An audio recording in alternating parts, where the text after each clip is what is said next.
We're saying goodbye to Renate, and which is another direct experience of impermanence. And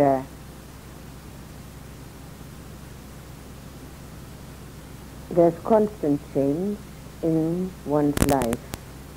People try to minimize that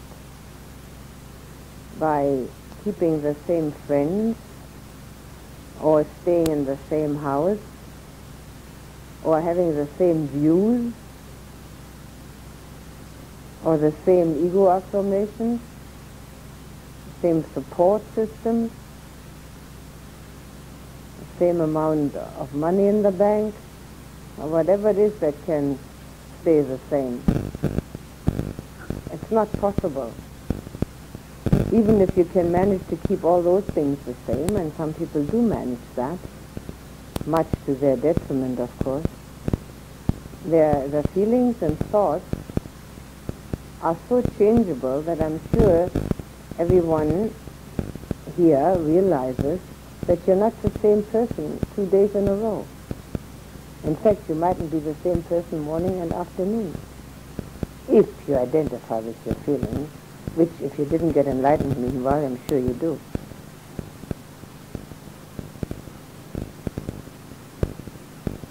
So, we are not the same person 1 minute after the next, because we change. Our feelings, our whole inner person can be quite different. In the morning, maybe quite energetic and full of beans. In the afternoon, completely depressed, absolutely out of it, hating the whole world. Sounds familiar, does it? So what is there to say about somebody leaving this place? I mean, it's just one more change, isn't it?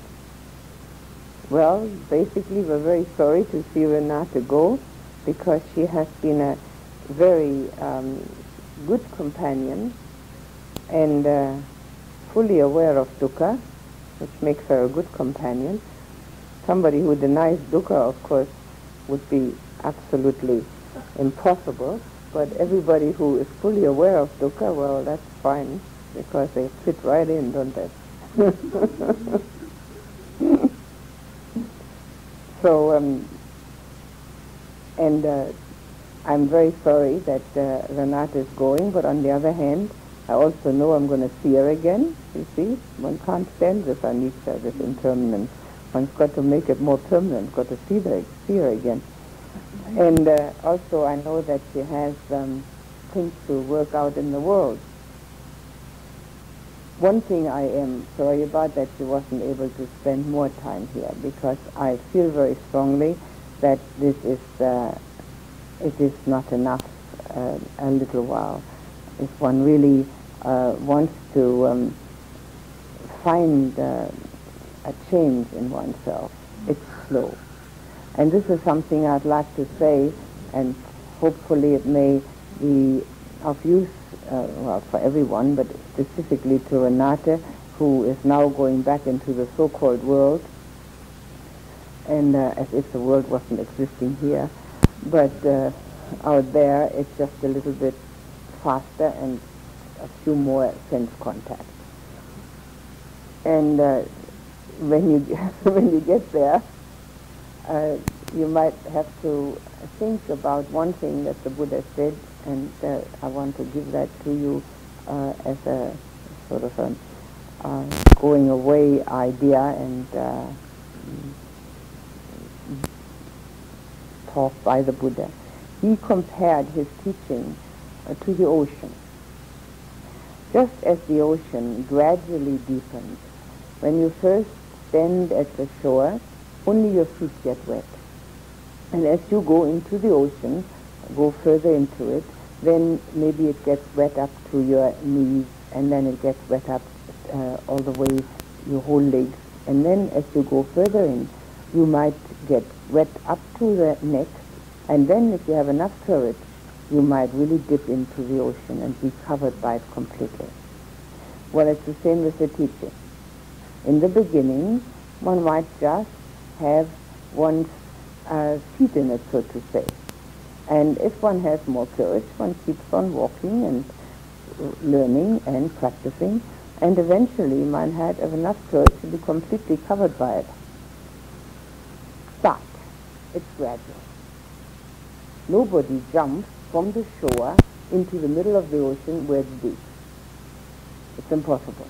One has to slowly, slowly, slowly go. And this is a very important aspect for all these people who would like to have been perfect yesterday instead of tomorrow. Gradually.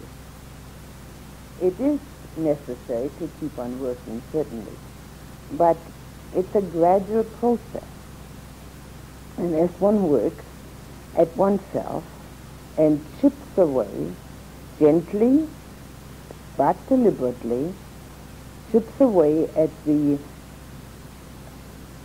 inconsistencies and the disharmonies, eventually one does see the change.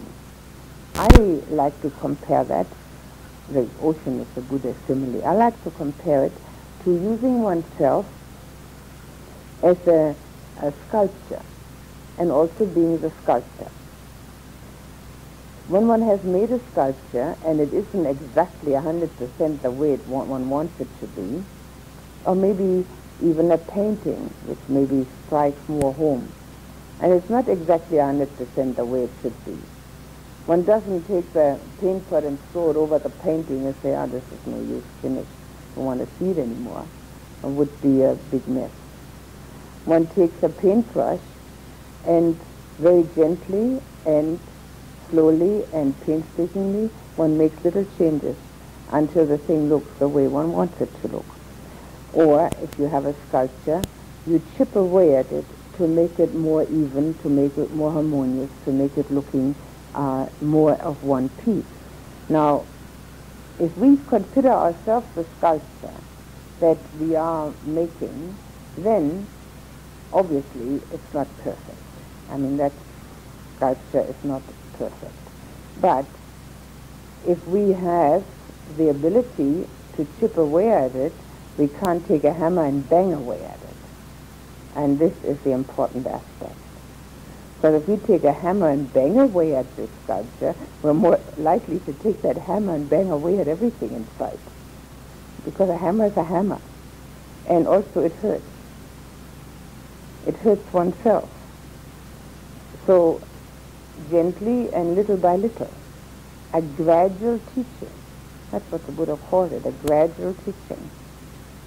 And he gives quite an elaborate simile on this ocean thing. I shortened it, but he makes a very elaborate story out of it, how one gradually gets deeper into it. And also how the ocean is, it will not tolerate dead bodies. It's one of the things he says, that the teaching is like the ocean. Any dead body is thrown off. It will first float on top and then it will throw it off, it will throw it out. So any dead matter in oneself, it will not be tolerated if one practices with the teaching.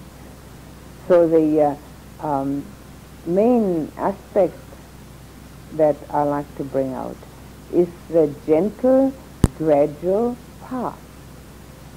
Now, that doesn't mean that one should not keep the ultimate ideal in mind. Because if one doesn't have an ultimate ideal in mind, if one doesn't have the ideal in mind that eventually I'm going to really swim and be covered by this ocean, then there is no direction where one is going. Then one might go sideways along the shore and keep on going sideways, just covering the feet with water. But if I know my direction is this way, where eventually I shall be covered with the ocean and I shall be really completely in the water, then that ideal can be kept in mind and the direction is the right one. But the impatience of already being there is not necessary. It is not possible for us to do that.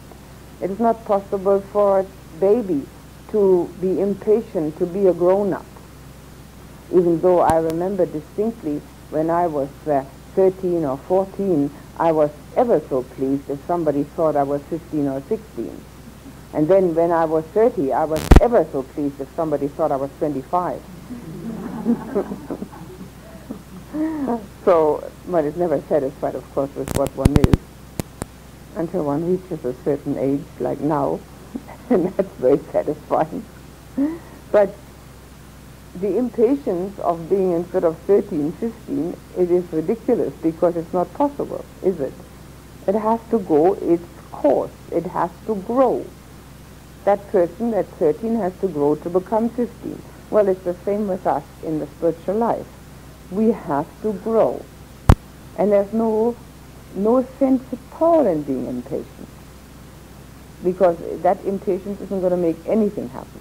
On the contrary, it makes something happen which is tension inside of oneself. Impatience is tension. It makes tension inside of oneself. So sort of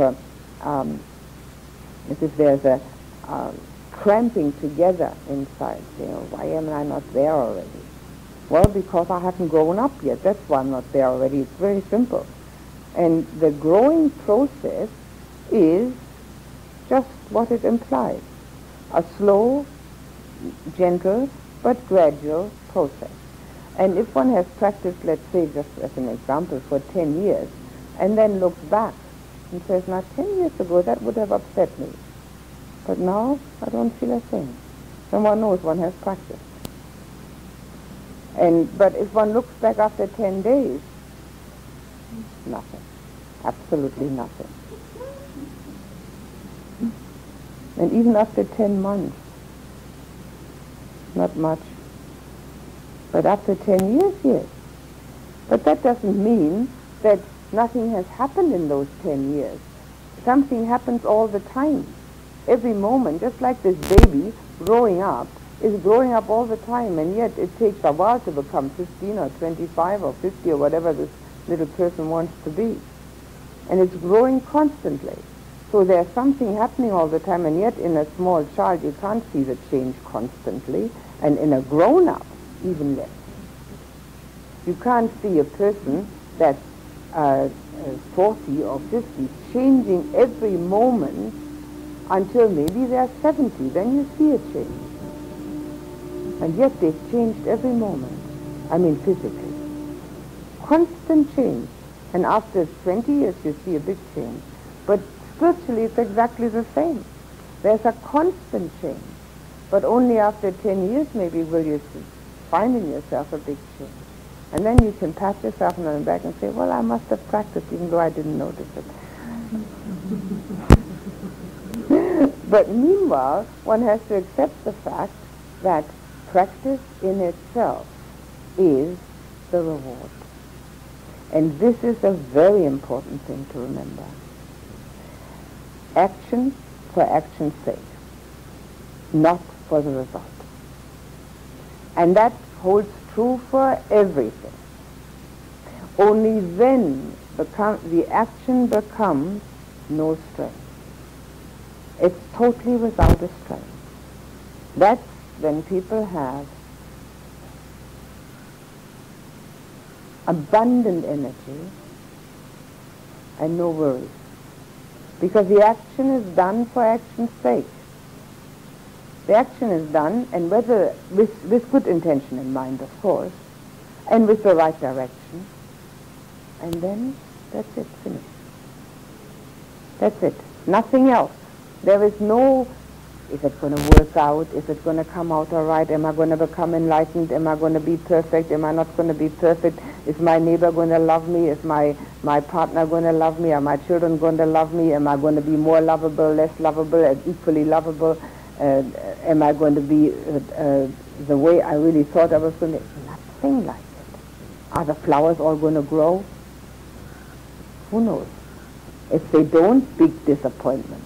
If they do, great elation. Nothing. Flowers are planted for planting. Spiritual life is lived for living.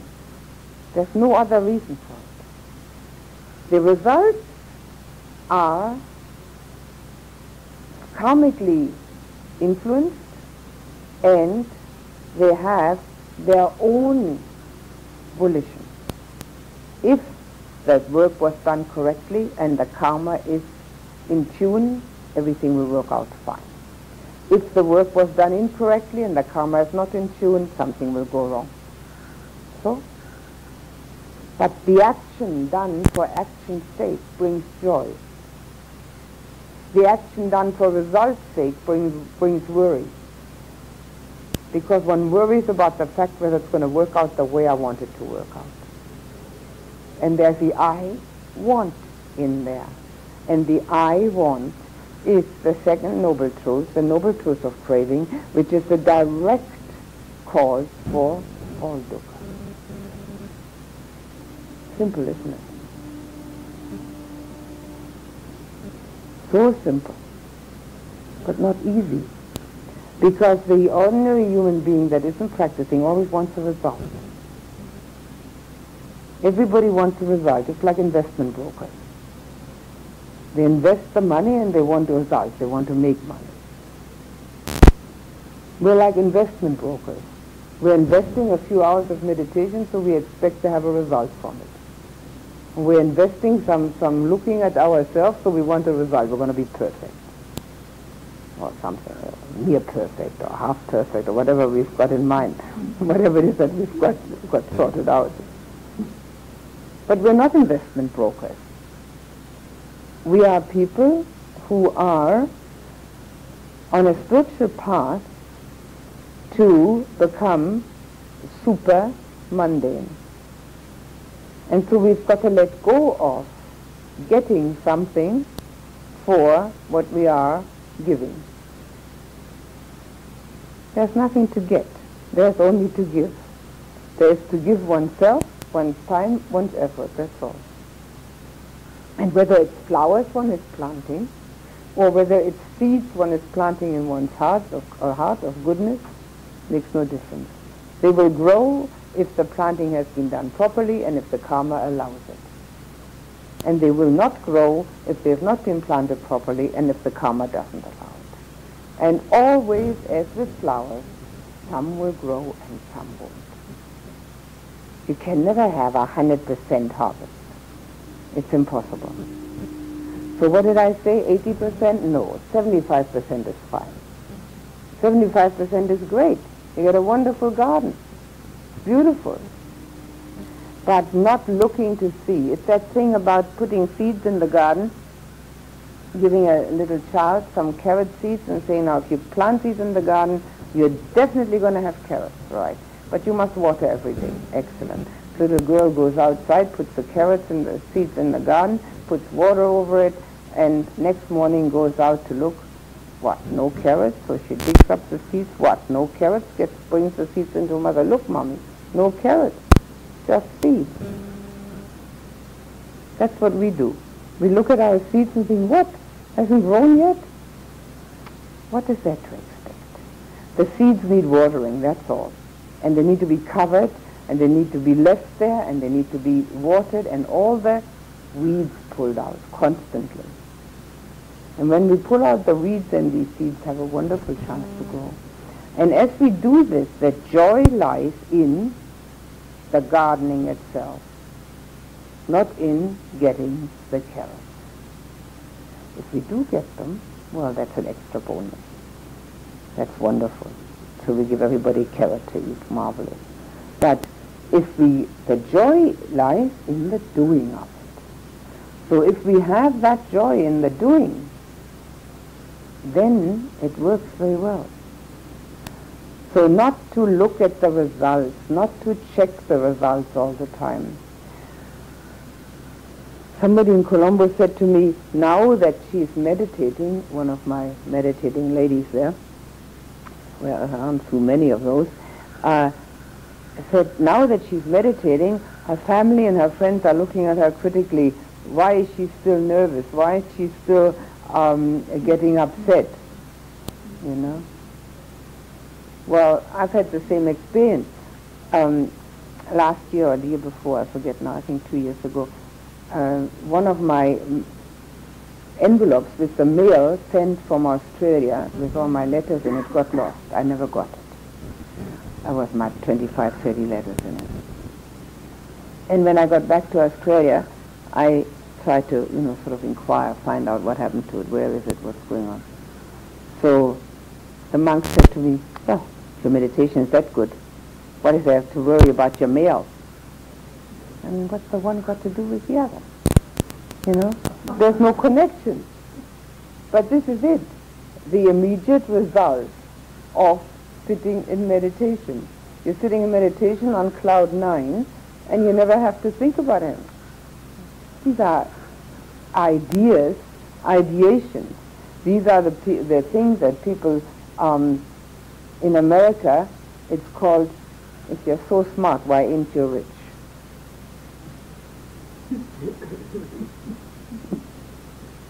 If you can meditate, why aren't you enlightened? Well, because it takes time, that's all. It just takes time.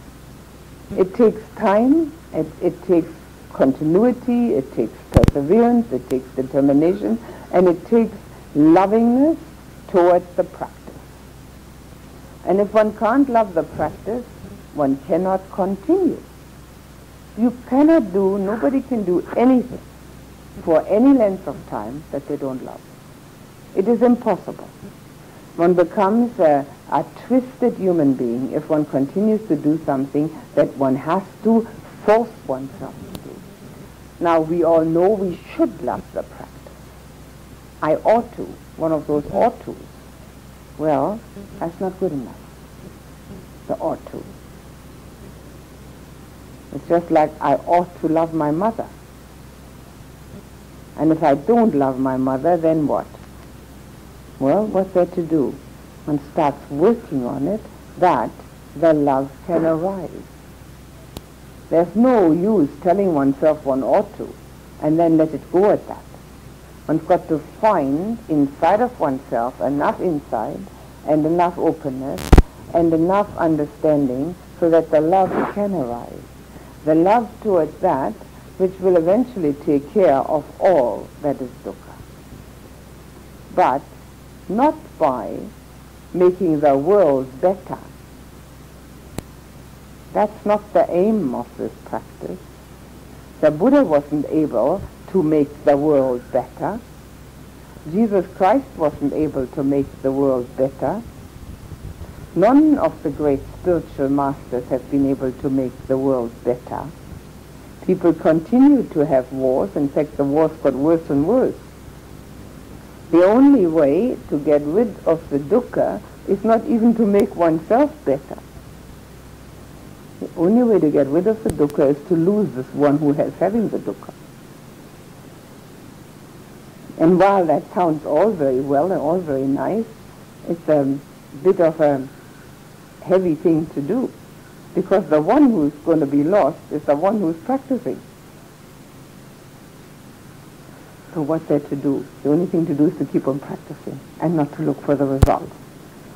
Not to expect some dramatic changes in oneself, that one's going to run around with a halo around one's head from now on, or that one never needs to sleep again, or that one is never going to get upset ever again, or that one understands everything immediately, and all these ideas that people have about some person who practices.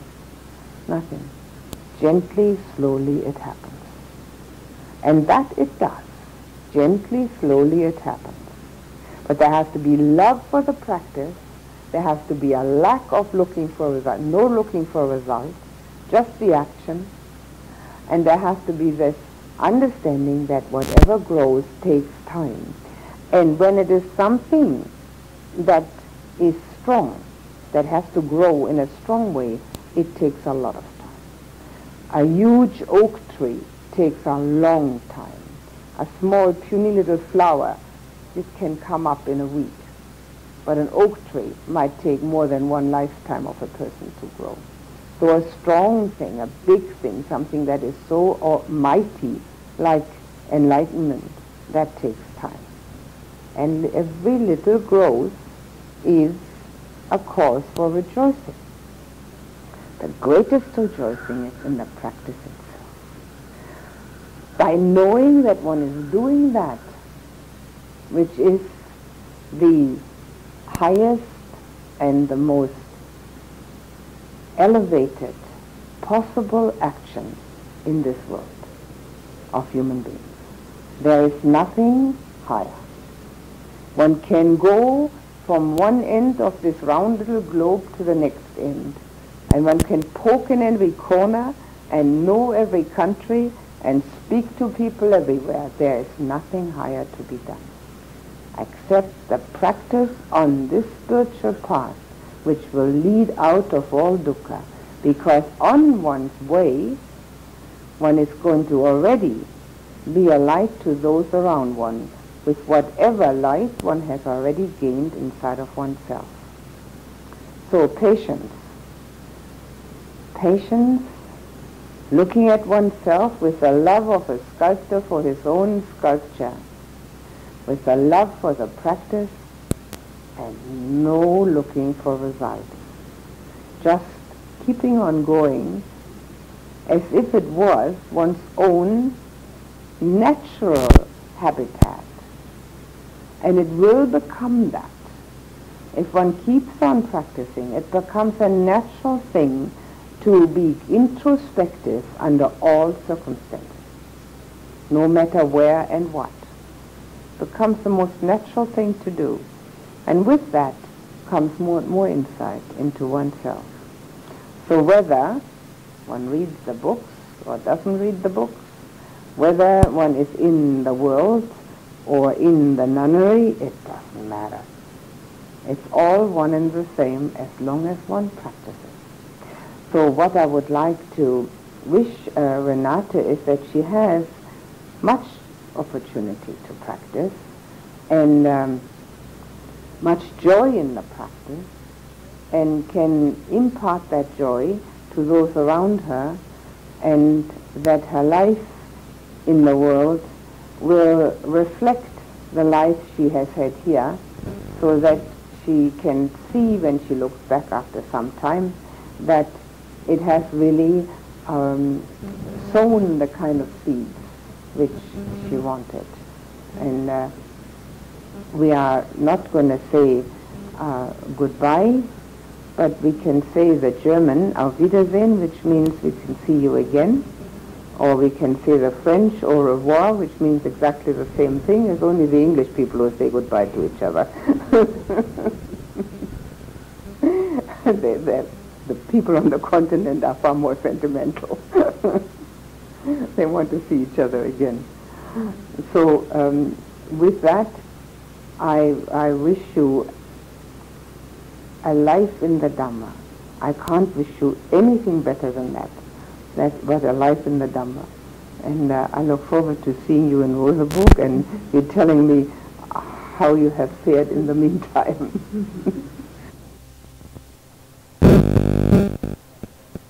I'll talk about freedom. One of the many synonyms for Nibbana is freedom. And freedom is something that everybody thinks is very desirable. And everybody probably has an idea about what freedom should be like. And very few people think about Nibbana in that context. So what is freedom? Doing what I want. Wonderful. Every day of my life doing what I want. How do I know what I want? How do I know what's really the good thing to do? What I want in this context usually means what's most comfortable.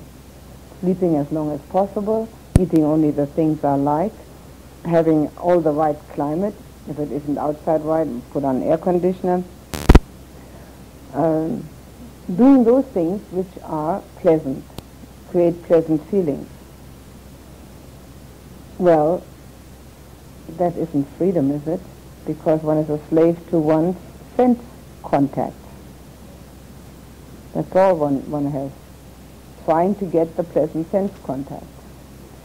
And then other people think of freedom as waving flags and banners and having anybody who's suppressed come up a little higher. In other words, looking after the underdog.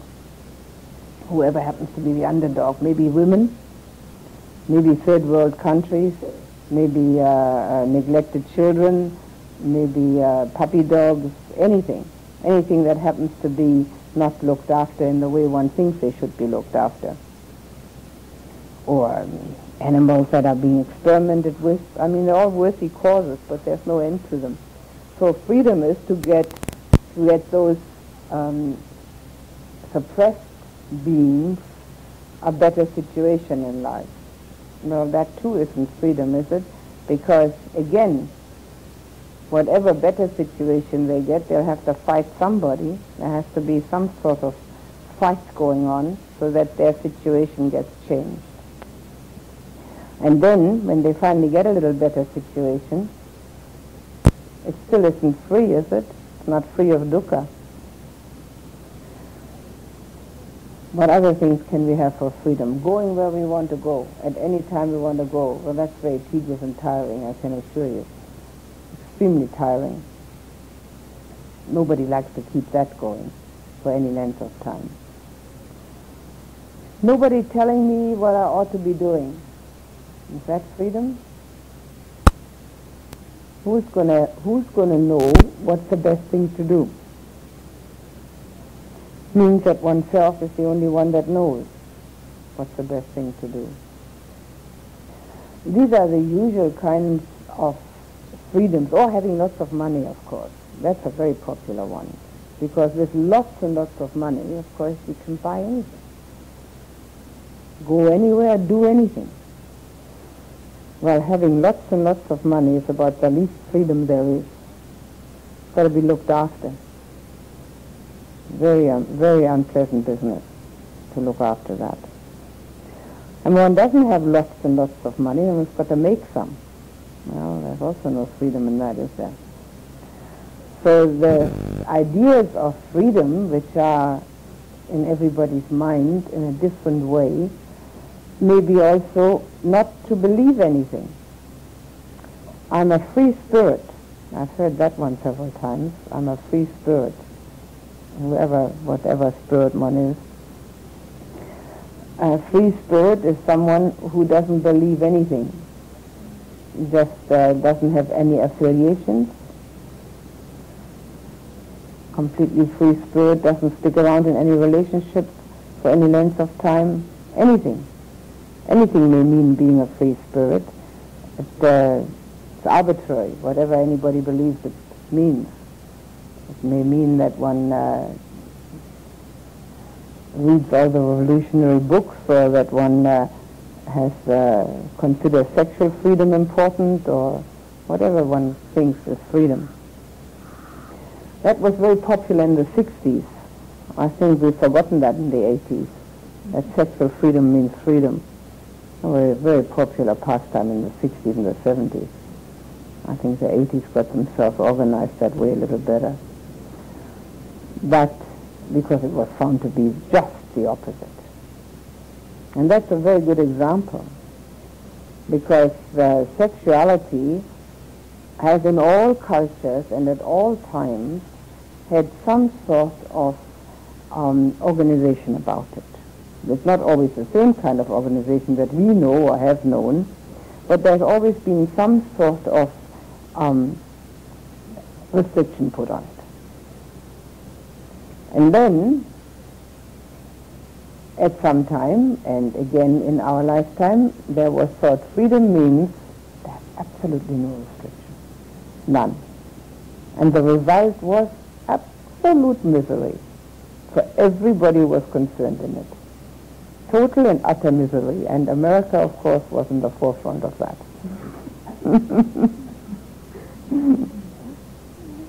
They're the go-getters, the get-aheaders. So they tried out first. But also possibly that they're quite honest about it too. Freedom has to be, of course, an inner feeling. And its main support is to have outer restrictions. And that is something that is quite unknown. And very little attention put to that. You see, that sexual freedom is an excellent example for that. No outer restriction, total misery. Didn't know which way to turn anymore. Everybody was unhappy. The outer restriction that then became self-imposed again made things fall into place a little more. It still isn't, of course, ideal, because there never can be in the mundane aspects of life any ideals. Utopia doesn't exist. It is an utopia. It doesn't really there. But to find inner freedom means that one restricts oneself from the outer possibilities which are constantly concerned with sense contact. One lets go more and more of that, so that the restriction makes it possible that the freedom from want is experienced. And that's the only freedom there is. No wanting. That's freedom. One wants nothing. Then there is complete liberation. So the only way not to want is not to get everything, but to let go, of course. And not to want anything means that one slowly and surely restricts oneself more and more in what one attaches to, and what one desires, and what one craves, and what one likes to have an interest in. And the more one does that, the more one restricts oneself, and not suppress, of course, but through insight knows that this is the only way to come to the point of no wanting, the more one becomes free, totally free, because there's nothing anymore that can pull one. One is no longer on a hook. But this way of looking at freedom is largely unknown, and certainly not popular, because it doesn't have the nice sense contact. It doesn't make things comfortable. But comfort, craving for comfort, is slavery, because we can't always be comfortable. There's always something that can get in the way. We can do everything in the power of money and know-how.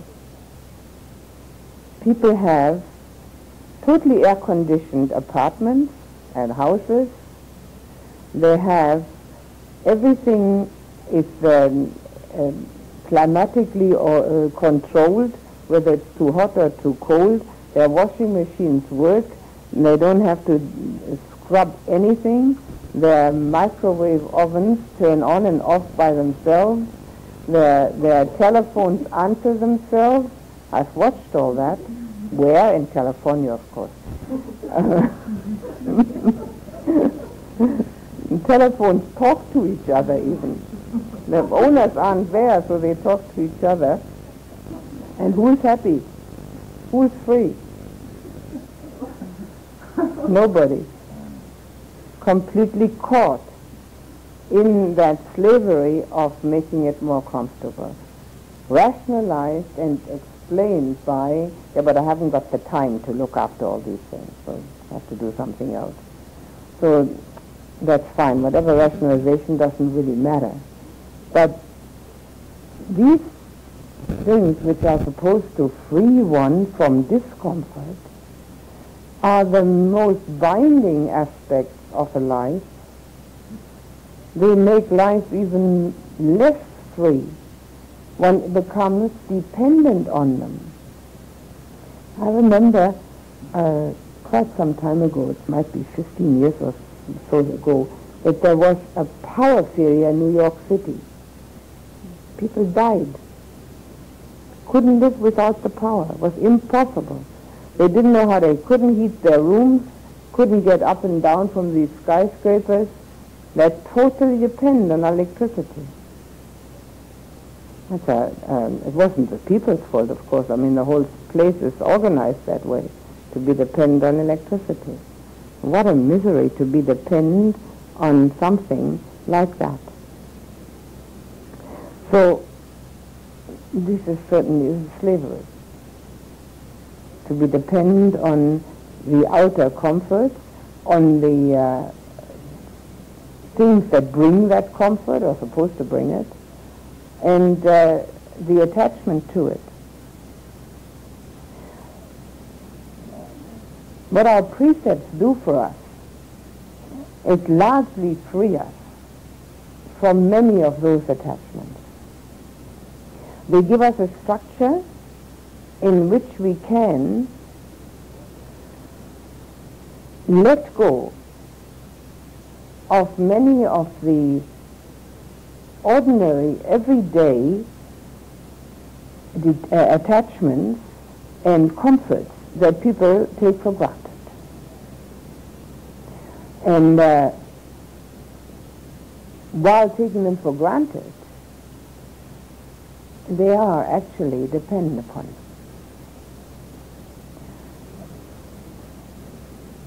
I'm sure you know people who would find it extremely difficult if they'd have to go without dinner. In fact, they'd probably think that they're being very badly put upon to go without dinner. They take it for granted that they're getting their dinner in the evening, but if they don't get it, they find that they are dependent upon it. Now, this is only one thing. The entertainment is another that people are dependent upon. They take it for granted that there is entertainment, that there is television and radio and cinema, that there are novels to read and paperbacks to buy and magazines on every newsstand. They take that for granted. Nowadays they even have television sets in buses and on better class trains. Taken for granted. If you're sitting somewhere, you got to look at something. But if it isn't there, it's taken for granted, but if it isn't there, people find that they're lacking, missing something. So that too we are letting go. Freedom. The more one lets go, the more freedom. Every little bit that we can do without gives more freedom to us. The freedom of independence, the freedom of being detached, the freedom of not craving, and eventually not wanting a thing. None of it has any pull anymore. None of it has any kind of charge behind it. Whatever there is in the world, it doesn't charge us anymore. Because we know we can do without. If we have lived without and have not felt any lack in us, why go back to living with? Having more attachments, more dependencies, and more wanting. There is only one way, one only, to get out of dukkha. Isn't that nice and easy? You don't have to make any choices. You don't have to try and figure it out yourself. There's only one way, and that's to get rid of wanting. It's the only way to get rid of dukkha. I'd like to suggest to you that one day you take a piece of paper and pencil around with you, wherever you go, and make a little dash on the paper every time you want something.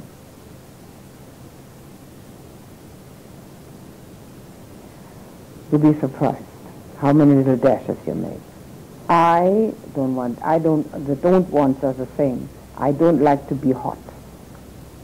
I want to eat now. I don't want to do this.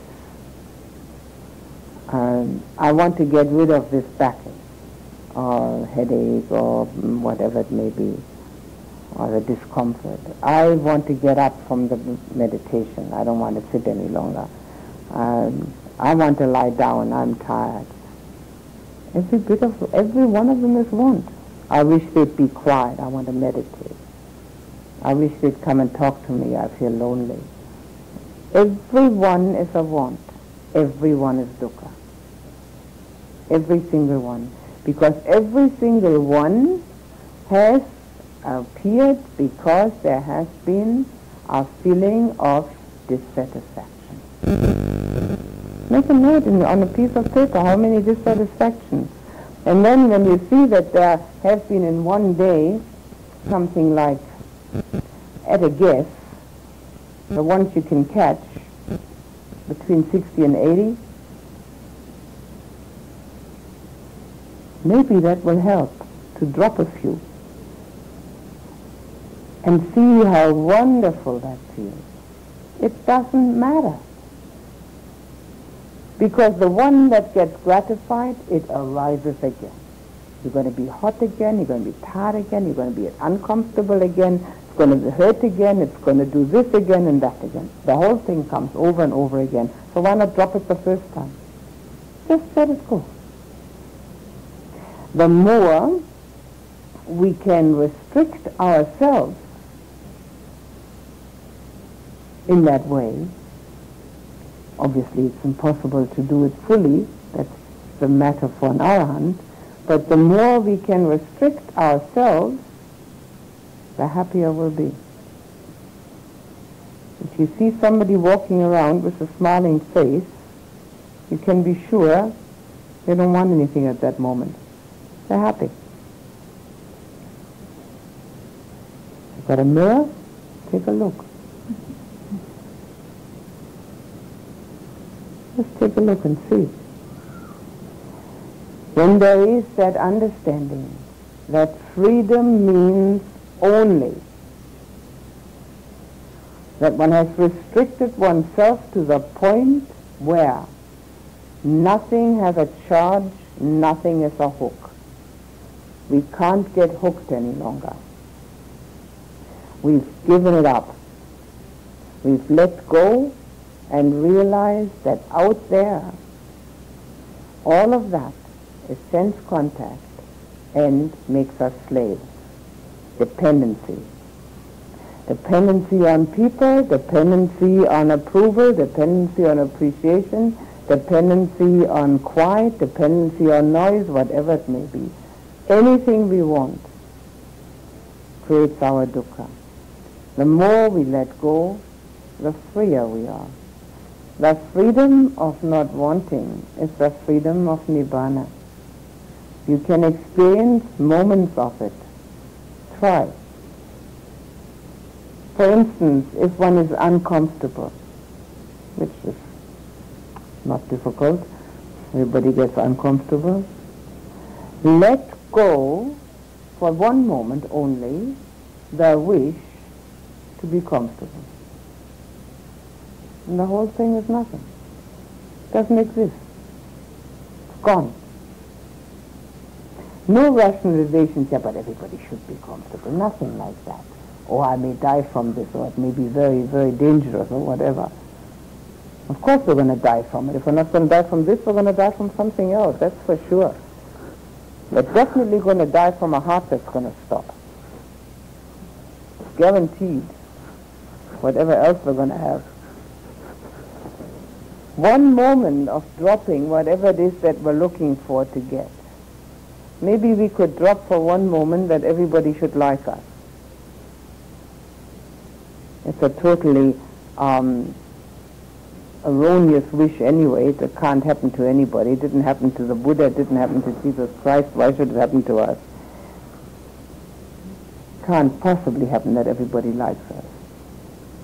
So that's another thing that would be very nice to drop, because that is a real slavery.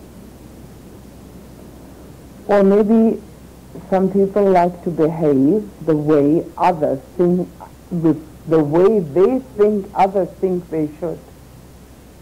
Can't even pronounce it. Never mind do it. It's the same convolution that it sounds like. It is in the mind and in the action of it.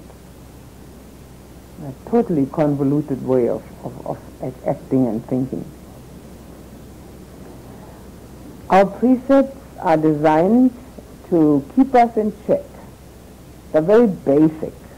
This is a very basic way of keeping us in check. The rest we've got to do ourselves. And the more we keep ourselves in check, the more we know that there's only one way to happiness, and that's not to want and not to reject, either way. If that is clear in our mind, we will continue to restrict ourselves. And then keeping precepts is absolutely no hardship. It is a joy to have a structure in which to live, which makes it easier to get rid of dependency and slavery. The whole world, everybody is a slave. Everybody is a slave to their senses, to their sense contacts. Everybody is a slave to their desires.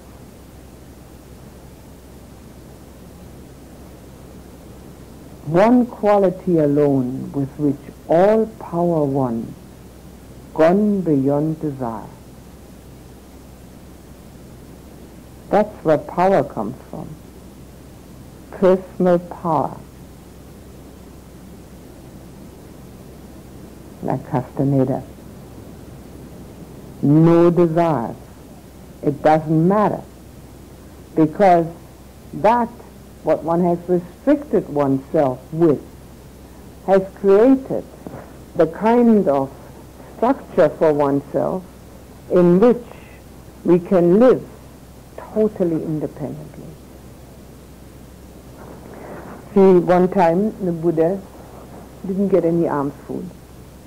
The whole town or village had been set against him. There's been some a defamation of his character, and no alms food was forthcoming. So he was sitting outside the village with an empty alms bowl, and a wandering ascetic came by, and he had heard about this, and he commiserated with the Buddha that he hadn't received any food, was sorry for him. The Buddha said, makes no difference. Feeders on joy we are. He's talking about himself as we. He says, we live on joy. Doesn't matter whether food is coming or not. Inner joy which comes from meditative practice. To be even independent of the fact whether food is there or not, independent of the fact whether bodily comfort is there or not, independent of the fact whether people are there or not, independent of the fact whether praise is there, whether appreciation is there, totally independent of any of that makes one a master. Everything else makes one a slave. And you know you can experience that yourself, because whenever something is being wanted, the mind is in a dither. The mind is not at peace. The mind is not happy. The mind is not quiet and tranquil, but it actually has a quality of movement and irritation in it. And that irritation is mild. It can become, of course, passion, wanting in passion when the irritation becomes strong.